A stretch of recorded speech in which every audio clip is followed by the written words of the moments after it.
Bonjour, je vais vous parler d'un sujet dont les clients viennent nous parler très régulièrement. Est-ce qu'il faut, dans ma société, avoir un commissaire aux comptes?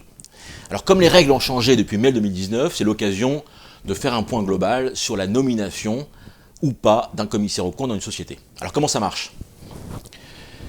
D'abord, vous savez que la loi 2019 a harmonisé dans les SA, dans les SAS, dans les SARL, dans les SNC, les règles qui régissent la nomination des commissaires aux comptes. Donc les choses maintenant sont assez simples. Il n'y a plus, contrairement à avant, un commissaire aux comptes obligatoire dans les SA, ce qui avait d'ailleurs favorisé la création de SAS, puisqu'il n'y avait pas de commissaire aux comptes. Bien depuis, il n'y a plus besoin d'avoir de commissaire aux comptes obligatoire dans les SA. Le seul élément qui rend obligatoire le commissaire aux comptes, c'est lorsque la société fait plus de 8 millions de chiffre d'affaires, ou 4 millions total de bilan, ou 50 salariés. Si 2 critères sur 3 sont dépassés, alors vous devez nommer un commissaire aux comptes. 2 critères sur 3. Donc vous arrêtez votre bilan, vous constatez que 2 critères sur 3 sont dépassés. Dans l'assemblée générale qui approuve les comptes, vous devez nommer un commissaire aux comptes et son suppléant.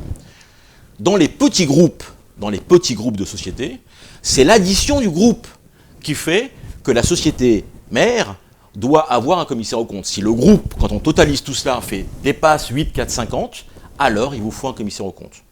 Et si dans le petit groupe, l'une des sociétés est prépondérante, dans ce cas-là, elle ferait 4, 2 et 25, 4 millions de chiffre d'affaires, 2 millions total du bilan et 25 salariés, dans le petit groupe, alors celle-ci qui serait prépondérante doit avoir un commissaire aux comptes.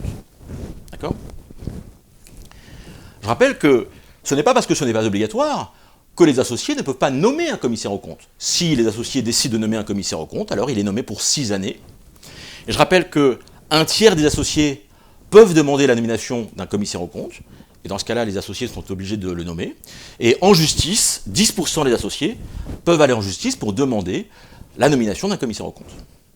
Et puis il nous reste à régler le problème des associations. Eh bien, dans le monde associatif, il n'y a pas besoin de commissaire aux comptes, sauf si les subventions publiques sont supérieures à 153 000 euros. C'est le seul cas où il faut un commissaire aux comptes.